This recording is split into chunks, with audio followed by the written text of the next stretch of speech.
트럼프 전 대통령이 성폭행 의혹 관련 민사소송에서 패소했습니다. 배심원단은 트럼프 전 대통령에게 500만 달러의 피해 보상과 징벌적 배상을 명령했습니다. 한인 가족 3명을 포함해 8명이 희생된 텍사스 총기 참사 현장에는 추모 행렬이 계속되고 있습니다. 지역 한인회관에도 별도의 분향소가 설치됐습니다. 이웃집 마당에서 숨바꼭질을 하던 10대 소녀가 집주인이 쏜 총에 맞는 사건이 발생했습니다. 펜타닐 위험 인식의 날인 오늘 연합사법당국이 펜타닐과의 전쟁을 선포했습니다. 이런 가운데 뉴저지주 한인 밀집 지역 인근에서 30대 쌍둥이 형제가 펜타닐을 생산 유통한 혐의로 체포됐습니다. 어릴 때 베이비시터에게 납치됐던 여성이 50여 년 만에 부모를 만나 정부로부터 가족관계임을 정식으로 인정받았습니다.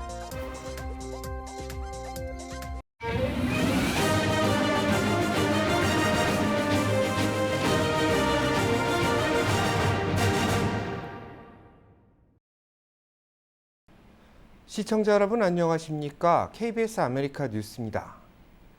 정부의 국가부채가 한도를 넘어 다음 달 1일이면 디폴트, 즉 채무 불이행에 직면할 수 있다는 우려가 나오고 있습니다. 하원에서 부채 한도를 늘려줘야 이 문제를 해결할 수 있습니다. 보도에 김양순 기자입니다. 바이든 미 대통령이 미 의회 상하원의 민주공화 양당 대표들과 마주 앉았습니다. 미국 연방정부의 국가부채 한도를 조정해달라는 협상을 위해서입니다. We're not going to take any questions now. We're going to get started. We're going to solve all the world's problems. 바이든 행정부는 지난 1월 이미 부채의 상한선인 31조 4천억 달러, 우리 돈으로 약 4경 2,100조 원을 다 썼고 이후 석 달 넘게 정부가 보유한 현금 등을 돌려막는 특별 조치로 버텨왔습니다. 그러나 이르면 다음 달 1일 미국이 채무 불이행 사태에 직면할 거란 경고등이 켜지며 바이든 미 대통령이 직접 의회 지도부와 협상에 나선 겁니다. 제닛 옐런 재무부 장관은 미국이 파산할 수도 있다고 경고하며 부채 한도 상향을 촉구했습니다.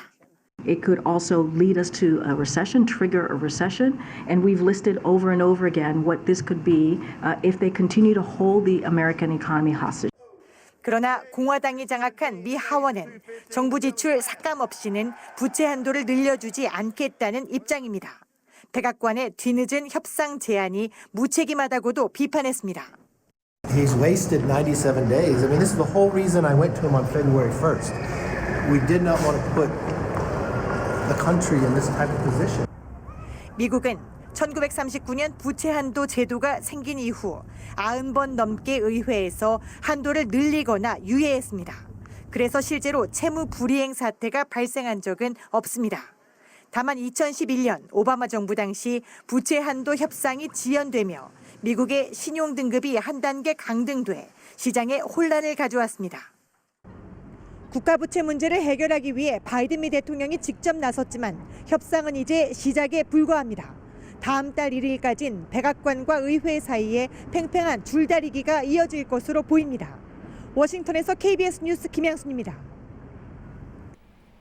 성폭행 의혹 관련 민사소송에 휘말린 트럼프 전 대통령이 결국 패소했습니다. 배심원단은 트럼프 전 대통령에게 500만 달러의 피해 보상과 징벌적 배상을 명령했습니다. 트럼프 전 대통령은 항소 입장을 밝혔습니다. 김경일 기자가 보도합니다. 도널드 트럼프 전 대통령이 배심원단으로부터 1996년 칼럼니스트 이진 캐롤을 성적 학대한 혐의로 유죄 판결을 받았습니다. 오늘 뉴욕 남부연방지법 배심원단은 트럼프 전 대통령에게 성폭행을 당했다고 주장한 캐롤에 대해 성폭행은 인정하지 않았지만 성추행은 인정했습니다. 또 트럼프 전 대통령이 성폭행 주장을 부인하는 과정에서 사기와 거짓말 등의 표현을 사용해 캐롤의 명예를 훼손했다고 판단했습니다.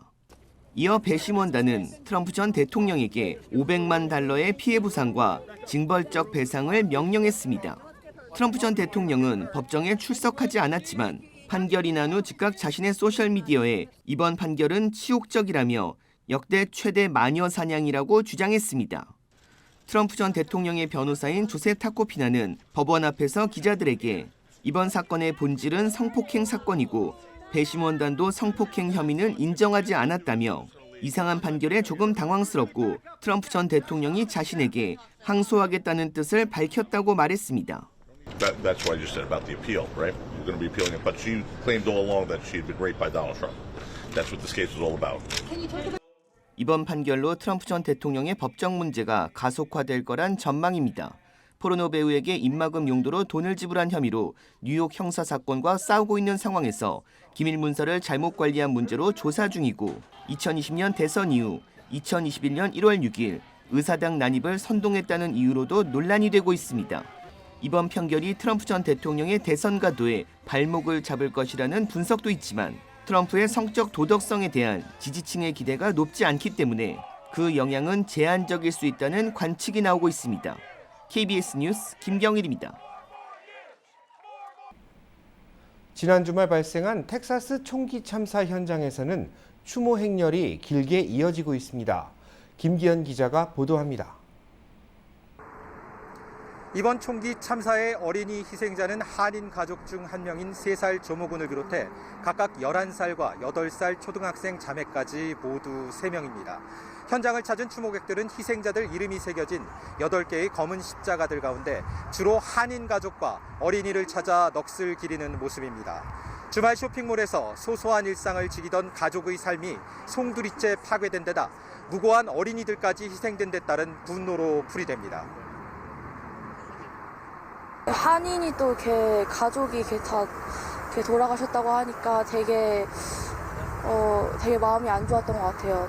I have a 1-year-old, so seeing the children involved in innocent lives for selfishness and greed, it's just, to me, it's just not fair. It's not fair for the innocent victims. 고인들이 다녔던 교회 알림을 통해 알려진 내용입니다. 한인 희생자 유족들이 현재까지 노출된 정보에 대해서는 어쩔 수 없지만 앞으로 추가 정보가 미디어에 흘러가는 것을 원치 않는다는 입장을 낸 겁니다.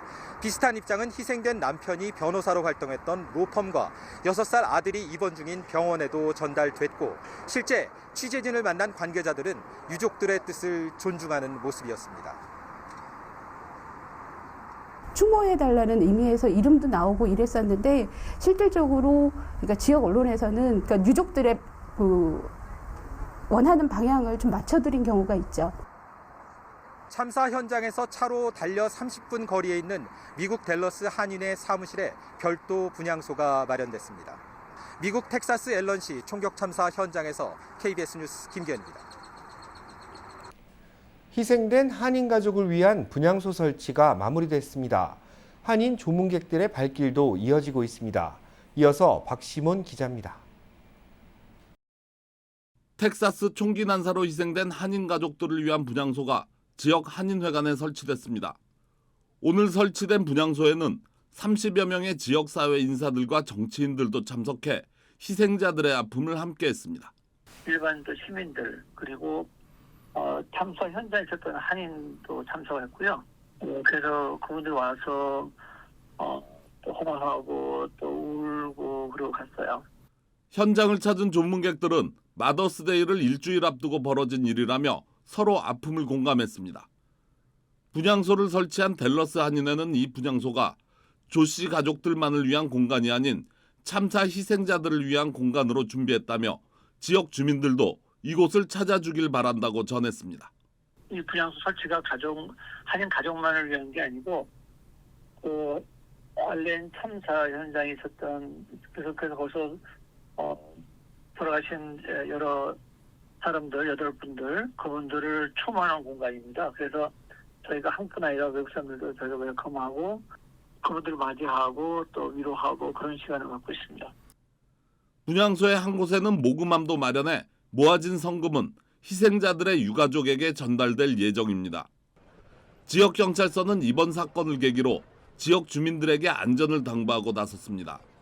특히 한국어를 구사하는 경찰들을 중심으로 한인들을 위한 안전교육 세미나를 오는 30일 실시할 예정입니다. 한편 조 씨 가족들이 다니던 교회에서는 이들의 장례식 준비를 위해 노력하고 있으며 유가족의 동의 없이 신상이 노출되고 있는 점에 조심스러운 입장을 보이고 있습니다. 아직까지 장례 일정은 나오지 않고 있습니다. KBS 뉴스 박시몬입니다. 이웃집 마당에서 숨바꼭질을 하던 10대 소녀가 집주인이 쏜 총에 맞는 사건이 발생했습니다. 사건은 지난 7일 루이지애나의 작은 마을인 스타크에서 발생했습니다. 10대들이 숨바꼭질을 하고 있었는데 이웃집 마당으로 숨은 게 화근이 됐습니다. 총을 쏜 58살의 남성 데이비드 도일은 집 밖에서 그림자가 보여 총을 들고 밖으로 나와 도망치는 10대들을 향해 여러 발의 총격을 가했다고 경찰에 진술했습니다. 총격으로 14살 소녀가 뒷머리에 총을 맞아 병원으로 이송됐는데 생명에는 지장이 없는 것으로 알려졌습니다. 도일은 위협이 없는 상태에서 총기를 발사한 한 건의 혐의와 총기 가중폭행 4건으로 교도소에 구금됐고 판사는 보석금 30만 달러를 책정했습니다. 가정집에서 열린 파티 도중 총격이 발생해 2명이 숨지고 5명이 다쳤습니다. 샌버나디노 카운티 셰리프국은 지난 7일 새벽 아델란토 주택가에서 열린 하우스 파티에서 총격이 발생했다고 밝혔습니다. 경찰은 이번 총격으로 올해 20살의 데릭 이루틴가보가 현장에서 사망했고 같은 나이인 마관 알렌은 병원으로 후송된 뒤 목숨을 잃은 것으로 확인됐다고 발표했습니다. 또 10대 여성 1명과 10대 남성 2명을 포함해 모두 5명이 다쳐 병원에서 치료를 받고 있는데 생명에는 지장이 없는 것으로 전해졌습니다. 목격자들의 증언에 따르면 총격이 발생하기 전 집 안에서 언쟁 등 소동이 있었으며 이윽고 총격으로 이어진 것으로 추정됩니다. 경찰은 자세한 사건 경위를 파악하기 위해 이웃들을 탐문 수사하는 한편 달아난 용의자 검거에 주력하고 있습니다. 30대 쌍둥이 형제가 펜타닐 생산, 유통 등의 혐의로 체포됐습니다. 이들은 한인 밀집지와 멀지 않은 곳에 있었습니다. KBTV 김용성 기자입니다.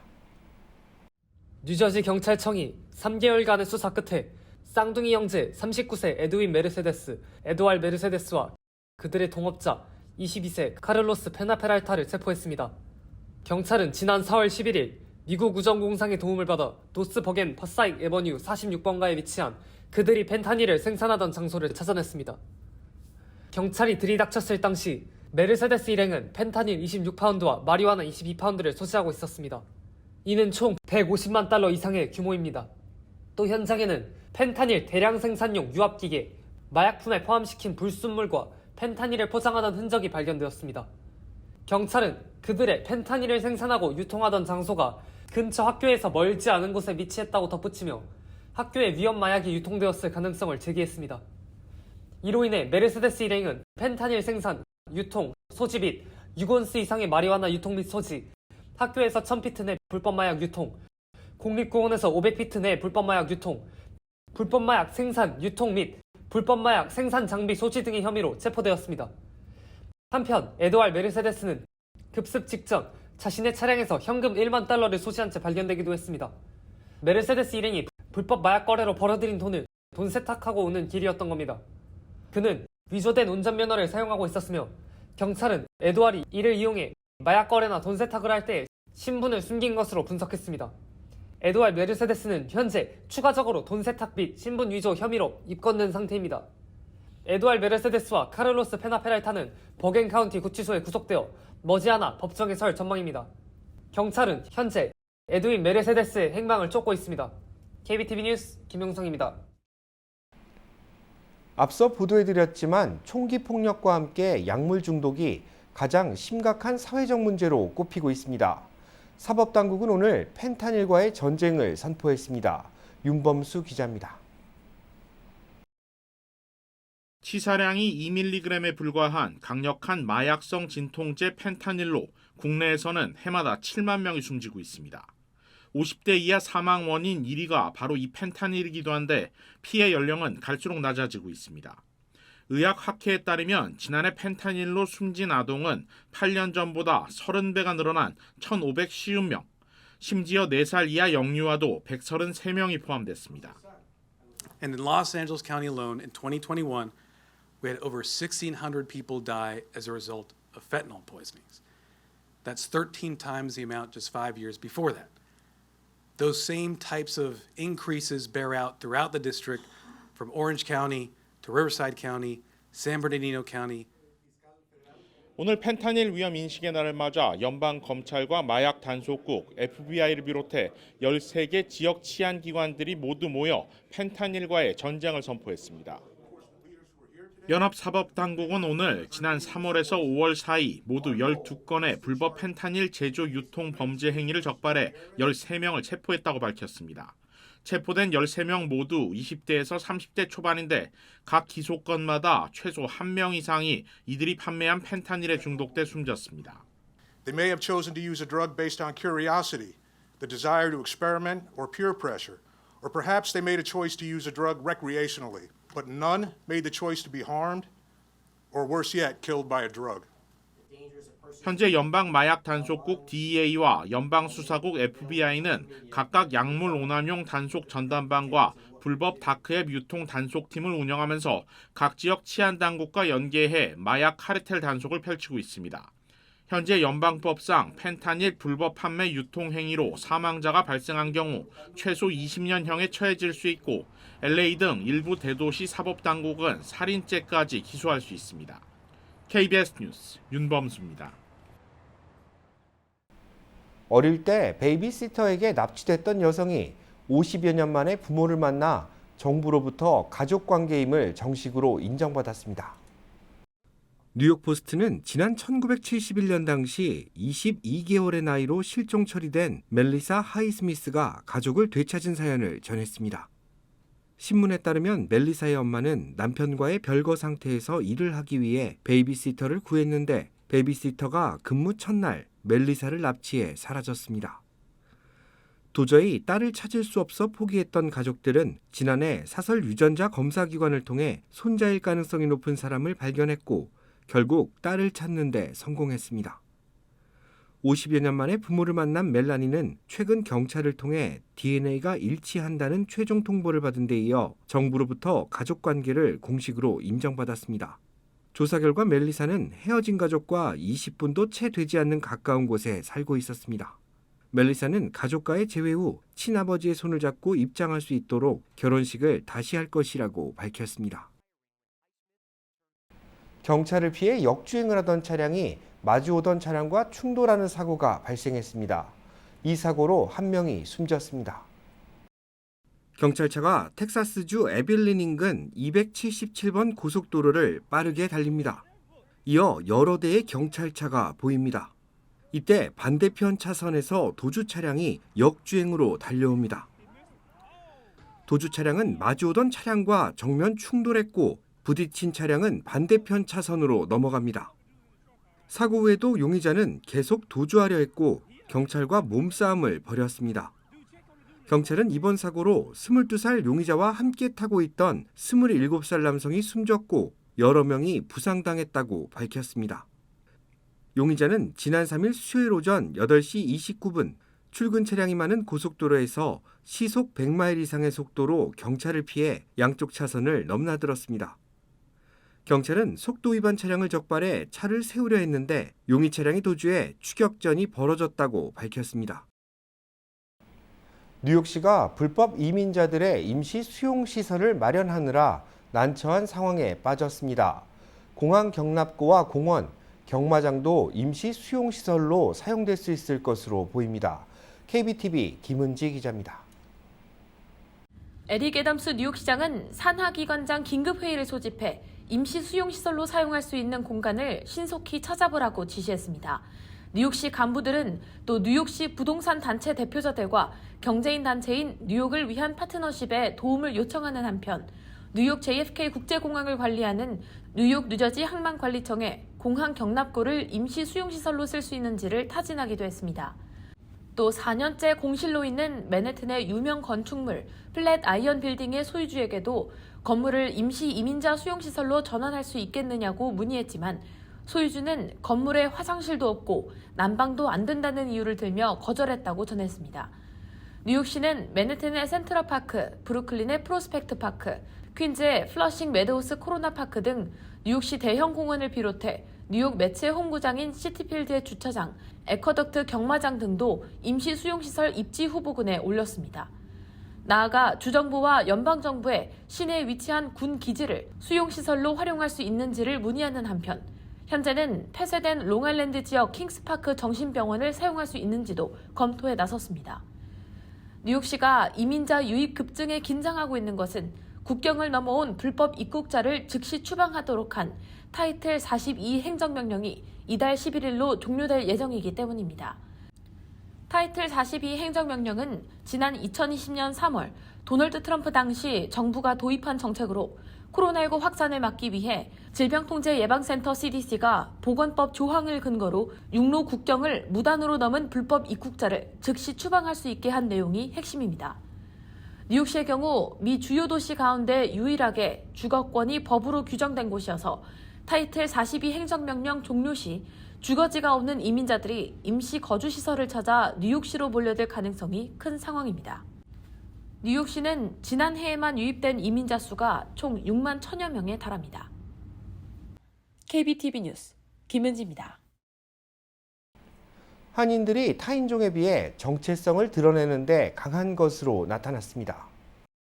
퓨리서치 센터가 7천여 명의 아시안들을 대상으로 실시한 설문조사 결과 한인 응답자의 66%가 자신이 한인 또는 한국계 미국인이라고 답한 것으로 집계됐습니다. 이처럼 뿌리를 분명하게 구분하는 용어를 사용한 응답자는 한인이 가장 많았고 베트남과 인도, 필리핀과 중국계 이민자들이 그 뒤를 이었습니다. 반면 일본계 이민자들의 경우 3명 중 2명은 자신의 뿌리가 일본에 있다는 정체성을 밝히기 꺼려하고 있는 것으로 조사됐습니다. 한편 한인의 23%는 자신의 가족이 다른 인종이나 민족과 결혼할 경우 불편함을 느낀다고 답해 13%에 그친 일본이나 중국보다 높은 수치를 기록했습니다.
KBS 아메리카 뉴스 마칩니다. 시청해 주셔서 고맙습니다.